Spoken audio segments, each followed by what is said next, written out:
Okie doke. So, I got a tune today. Something that I wanted to make like a dedicated video for, but for a couple of reasons. I gave up on the idea. And instead of doing my usual thing, which is breaking down note by note and trying to stay as close to the original performance as possible, I decided something a little bit different and not really outsource all the work, but the tune that I want to talk about today, which is Jerry's Breakdown, which was originally duet of Jerry Reed and Chet Atkins. Really great, flashy tune with some great ideas, some great licks in there, quite a nice chord progression. The problem is that I actually started working on transcription, and then I went through a couple of live versions and the album version, and the problem is that, like with anything that Jerry Reed ever done, they're all different. So I thought that it would be just a good idea to have a look at like the general general melody and harmony of the tune, and see what are the technical challenges in the tune. And if you're going for note transcription of both Chet Atkins and Jerry Reed part, I cannot recommend more this guy. Dario Cortese is another guy with a weird accent living in the UK, doing great job in explaining pretty much the style that I do, but he's very thorough, very precise in his teaching, and he's like a non-nonsense, just showing how it's done on the record. Maybe without much of an explanation. He aims for advanced players, but it's possibly as close as you can get to to learn the tune the way it's been performed. So this is his thing, and I must say he's absolutely great at it. So what we're about to do today, we'll have a look at the first phrase of the melody, because again, when I started transcribing the intro of the tune, which goes something like that,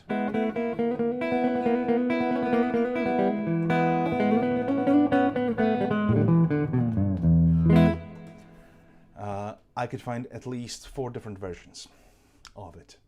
And although the general idea is just having banjo rolls, depending on who you ask, it's either hammer-on or a slide.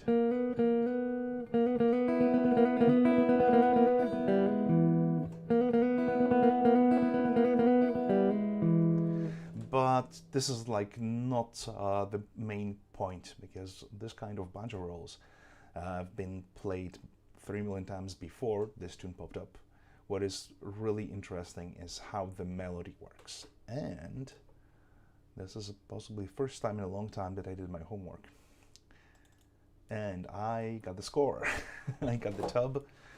And here is how the melody is laid out. And I'll just show it piece by piece, and how to practice these little runs, how to make them twang as they're supposed to. Now the thing is that this tune was played on nylon string electric acoustic, and the very important part of Joe Reed's sounds on the recording was this Baldwin pickup, which was a complete overkill for the times. It was something that came with the amp, and it was like a very serious active system with 2 batteries or something. It was like 18 volts powered. It was very, very sophisticated thing for a nylon string guitar. And I think they gave one to Jerry Reed, they gave one to Willie Nelson. The one that Willie Nelson had got destroyed at some point, but he wanted to get the pickup and the dedicated amp and use it with his current guitar, with the 60s Martin that he's been using for ages. So his trigger, his signature guitar, actually has exactly the same electrics that Jerry Reed used for ages in this particular nylon string thing. So if you want to get this kind of sound, well, you can't, because these Baldwin guitars are very, very rare. They built just a handful because it didn't take off as a commercial product. So they just, I think they had like a handful of prototypes, and they gave them to the top players, and that's about it. So yeah, the thing is that I'm gonna play it on electric, which will obviously result in some notes ringing over each other a little bit too much maybe, but I'll try to tame it somehow to make it sound a little bit better. Okay, so the melody line, I'll try to play the whole thing in a little bit slower tempo, just to like emphasize what's going on in there.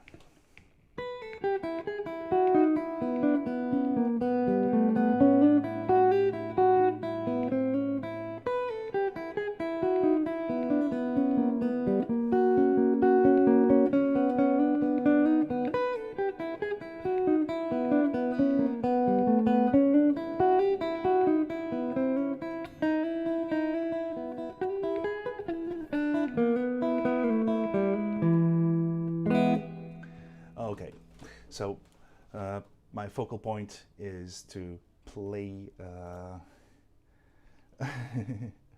Hello, Cecile. All right.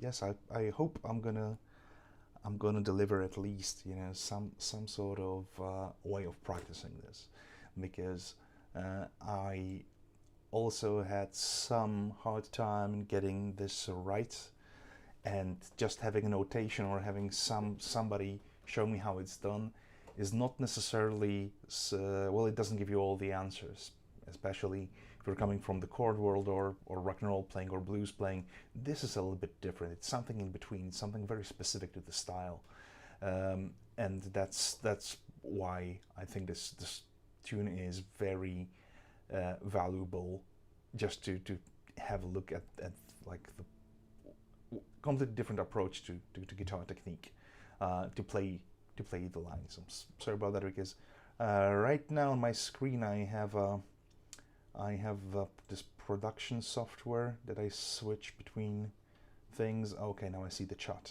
Yeah, it was covered by, I just got one big, but it's just one screen, and it's all right. So let's have a look. I can put this. I'll put the score. So what do we got in here? Let's have a look at the very first bar. The tune is in E major, and what we have in here. We'll break it down just onto very first 4 notes. So it starts 7th fret, pull off, then 2nd string on 8th fret, and open E. So it's sound-wise. Put the split cam. Yep. Okay. Sound-wise, it's just a minor pentatonic. So it sounds right. These are the notes. But the execution here is very specific, because as the picking hand is doing the rolls, it's a little bit easier to play consecutive strings than plucking the same string with multiple fingers. And most of the finger picking tunes will usually go with this kind of solution. So if we can spread some notes over different strings, we usually tend to do that. So what I do in here, I got my 2 notes ready, then I get my pinky and I kind of let go, because I want to have my open E string ring underneath undisturbed.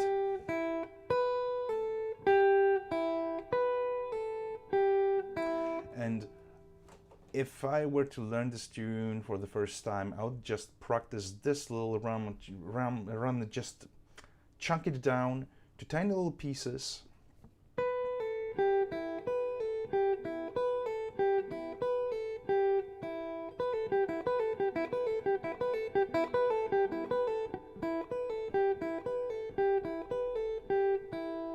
Until it feels comfortable. Why is it so important? Because, well, we need to introduce a little bit different approach to right hand, because right now it's going to be very dependent on the run, on the shape of the melody. So it's a little bit different than what we did with comping. It's a little bit different what we usually do with the flat pick. So the fingering on the picking hand that I use here is I start with either index or middle finger, then thumb, and again middle or index. If I play this pattern in a looped, repeated manner, I start with my middle finger, pull off, thumb, middle, index.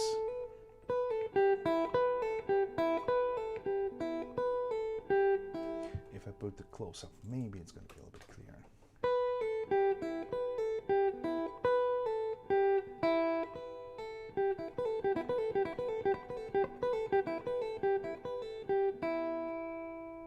Okay, let's have a look at the what's going on further down.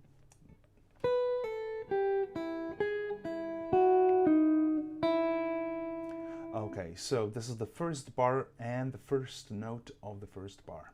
So what we just had. So this is like a pivot point between fretted note and the fret and the open string.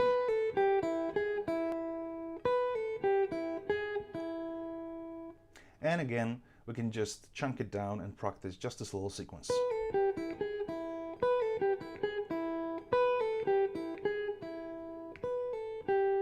So it's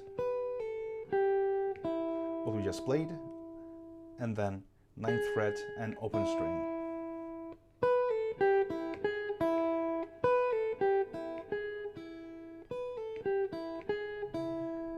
Okay, and let's add another 2 notes. And here is the trick, because the melody goes down in thirds. So what we have in here is 2nd string, then 9th fret, open, 7th fret, and 8 on 3rd string, just as in the tab, And what is quite unusual, at least if we're coming from like usual scales and chords and shapes, whenever we have melody and ascending or descending, we expect things to happen across the same pairs of strings, or have a certain logic in terms of direction of melody and string changes.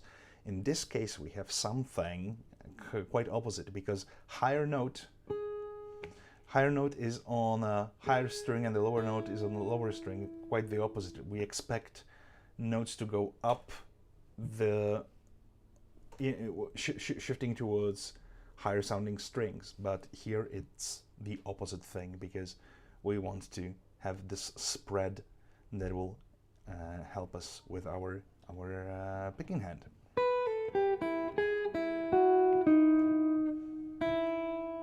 And we're gonna add open string. So this little chunk here, this is something to practice. 1, 2, 3, 4. 1, 2, 3, 4. 3, 4. Or maybe even slower.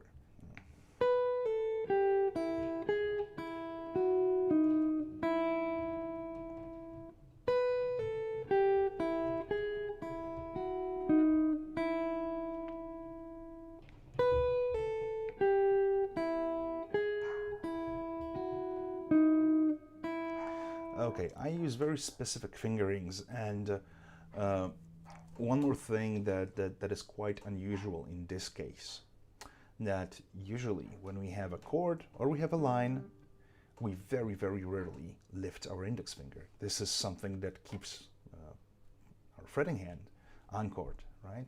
This is like our reference point for all the other fingers, and suddenly it's up in the air. So this is another thing that it's very important to it's quite important to have a very gentle touch, because there is a risk of putting a lot of strain on the hand that might lead just to certain stiffness, and also in consequence to certain pain and even injury. So we don't want to put any cross strain on the hand, right? So like in this case, I want to have these ring and pinky to be very, very gentle, just enough to make the sound, but not to put too much force. So this is like another quite unusual aspect of this little tune. Okay, so we have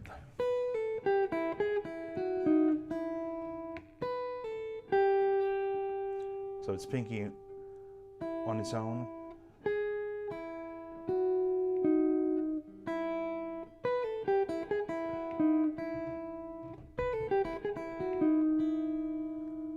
Okay. Now we can have a look at further down the tune, what's going on in there.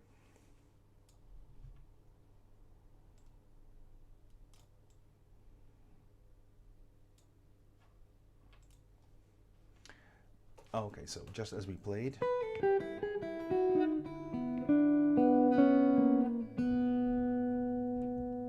we're gonna play up until 7th note in the second bar. So that's where we're gonna that's where we're gonna have. Okay, I hope it's visible.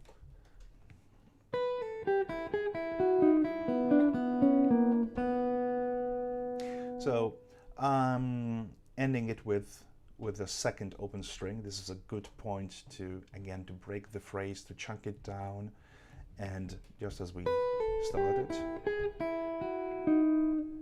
Now we have open first string, open second string, 7th fret, open second, 6th fret on third string, 8, and open second string. So again, we have this run of intervals going downwards, but we have these odd string skips.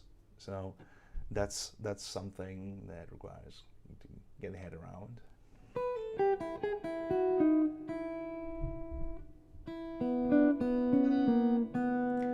So I'll pick up where we left off.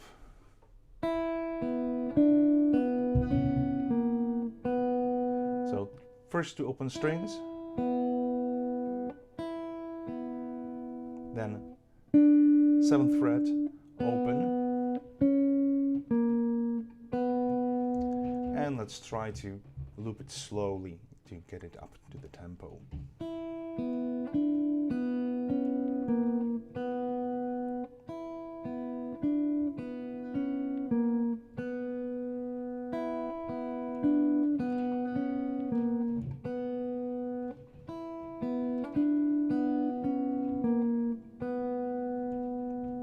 So up until this point, what do we have?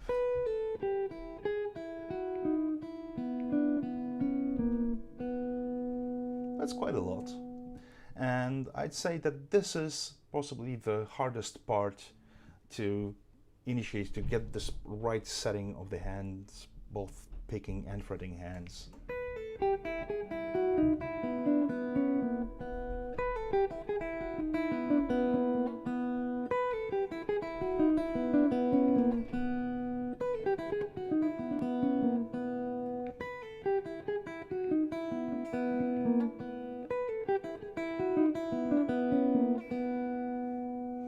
Okay, I think we can go a bit further and look what comes next. So here is my score.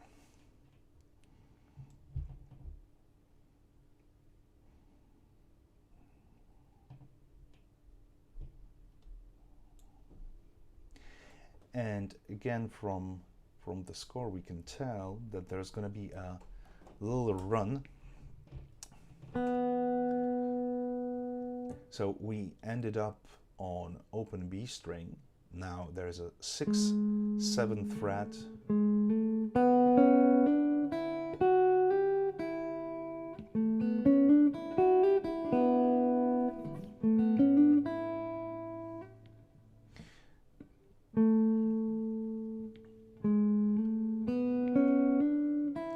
let's play these first notes, these first 4 notes. So we have a one that is remaining from the previous bar, G sharp, on the 6th fret.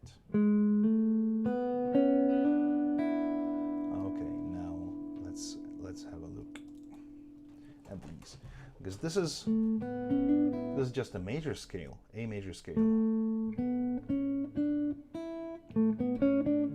but it's spread onto a group of 3 strings, so it's like a banjo roll, forward roll.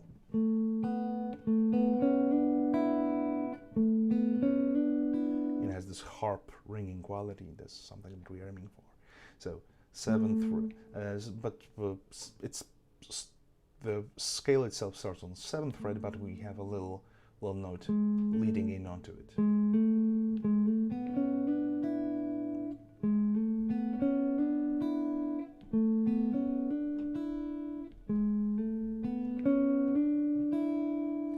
Okay, and let's put it together with the beginning of the phrase.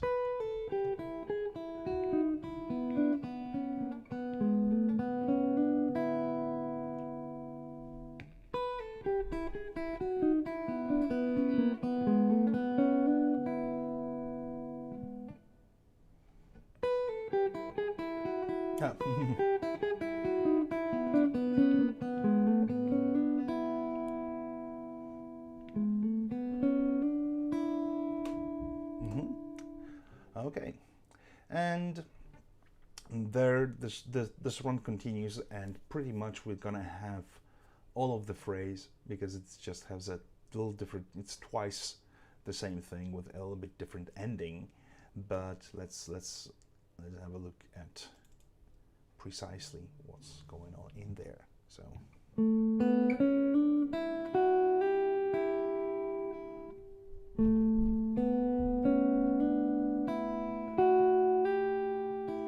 this is the middle bar in this particular score. So I start with my 7th fret on D string, open second, hammer on 6th, 7th on G string, open, 7th, 8th, open. And on its own, it's quite a nice run.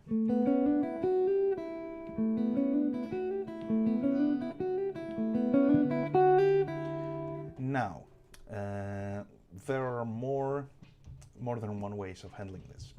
So I'll be happy to show what I've seen so far. So we can either do hammer-ons,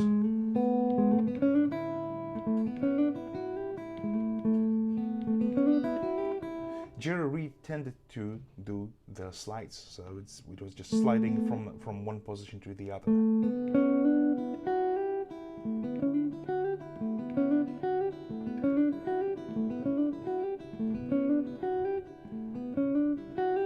So the sound is pretty much the same. I don't think that one is better than the other. These are with slides. These are with hammer-ons.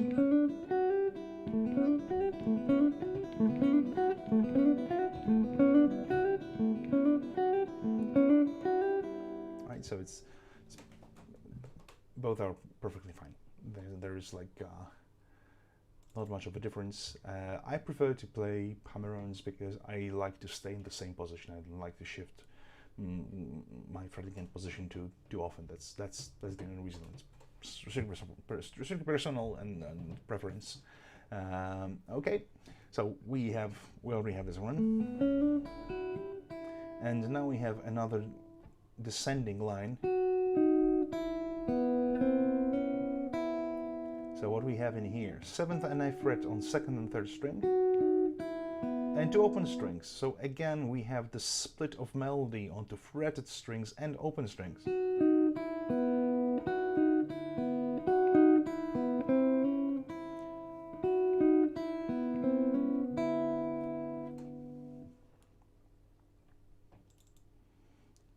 So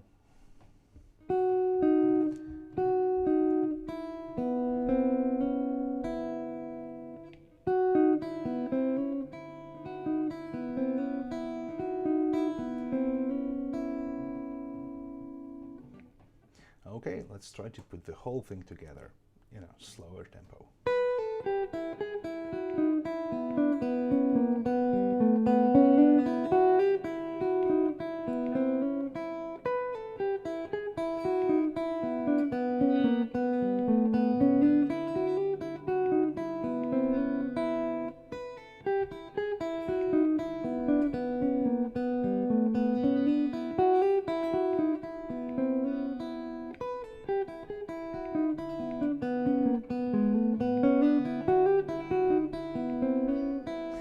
Now there's one thing that I've missed, because these two phrases that I just shown are linked together by a hammer-on from a G sharp. I started this one when the bar line starts, but it has this little lead-in note, so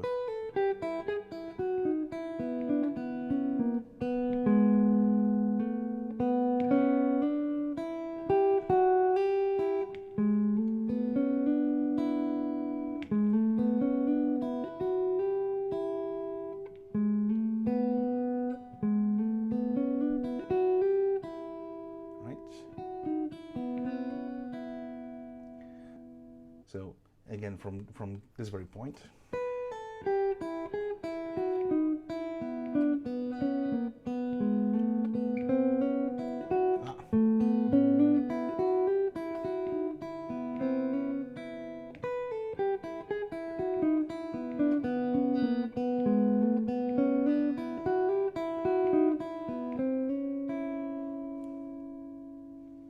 Okay, and the next phrase is pretty much the same, but it has a different ending. It goes to follows the chords, and what we're gonna have in here. Let's have a look at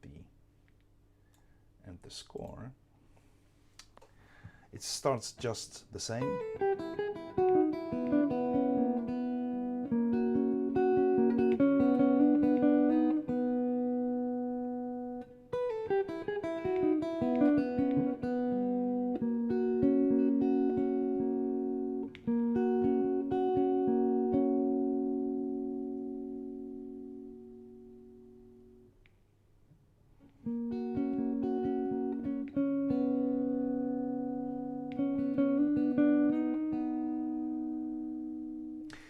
So there's a roll on F sharp.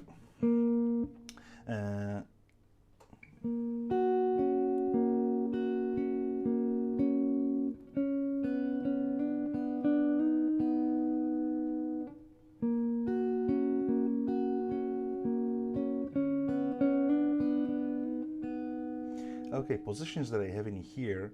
This is in on 13th fret, but the way I prefer to play it is here. So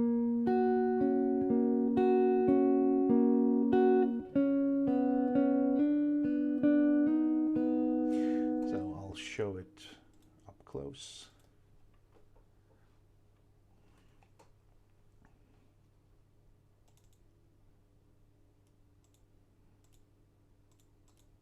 Okay, so the phrase starts as it usually does.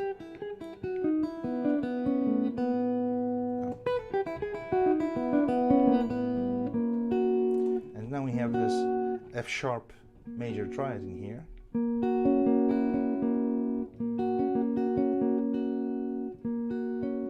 And it's just a roll. So it's thumb, middle, index, thumb, middle, index, thumb, middle, index.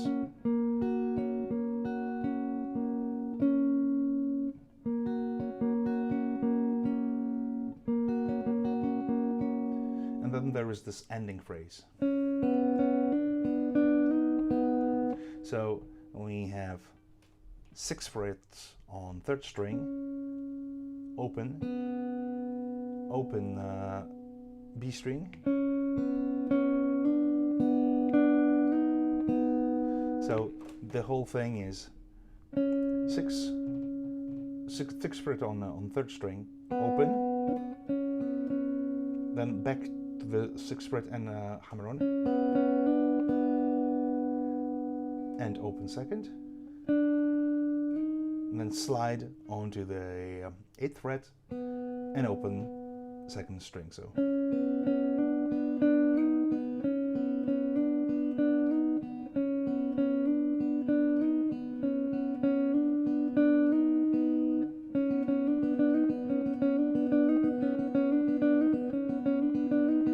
and usually there is a trick that sometimes this open string is replaced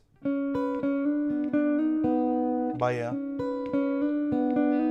an octave note, depending on which version, which performance. Sometimes it's the first, sometimes it's second. So it's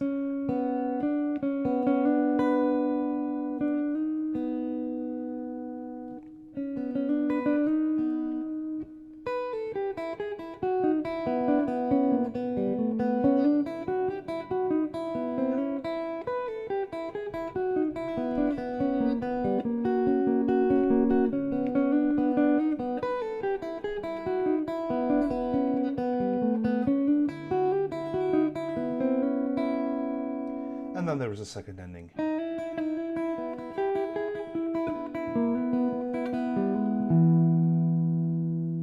So again, this is something that I play, and in general there are plenty of different variations on this particular thing. This is like an entry level, easy to handle one.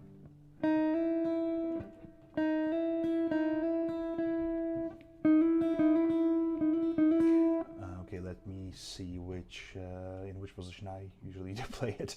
It's on its own, it's hard to isolate, but when it comes from the phrase, I know what I want to play.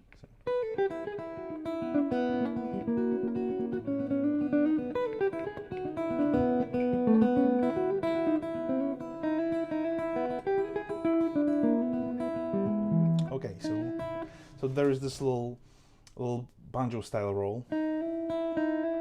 I play hammer on between 4th and 5th fret on the 2nd string.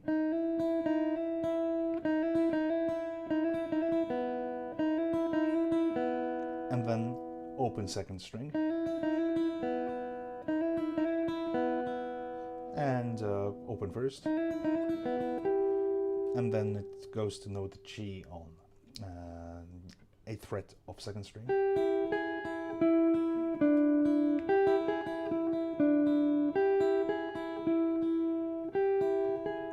So it's 8th, 9th, 9th, 7th on 3rd string.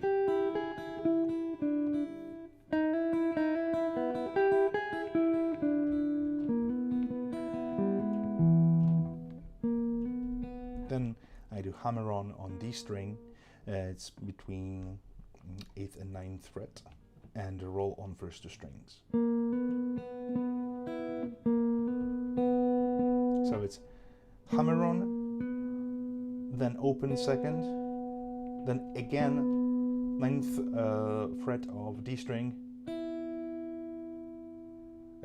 open first, open second, then 5th fret of D string, hammer on, and 7th fret of A string.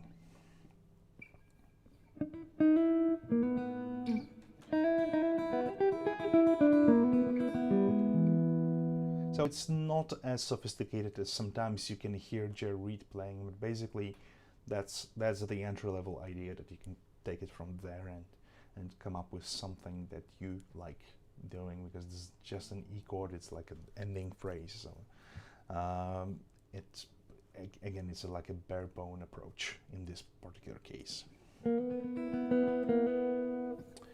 Okay, let's have a look at the whole thing. I tried to play it a little bit slower than usual.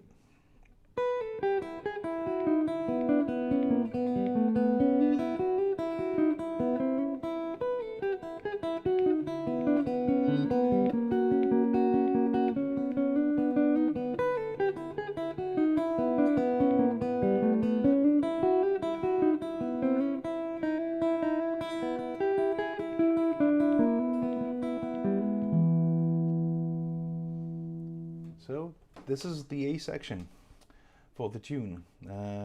If you want to have a more detailed look or go like for a note version, then again, Dario Cortese is your guy. He knows what he's talking about. He's done his homework, and I highly recommend having a look at his lessons. And it's all very thorough, but you might need to pause a lot and have a look, because he basically just goes through the material quite quickly. So that's when you don't have too much time. This guy, you know, is a very swift way of showing things. I tend to break down everything, so highly recommend it. All right, I guess this is it for today, and we'll do something more interesting tomorrow, and I hope you're all stay safe, and until the next time, see you all here.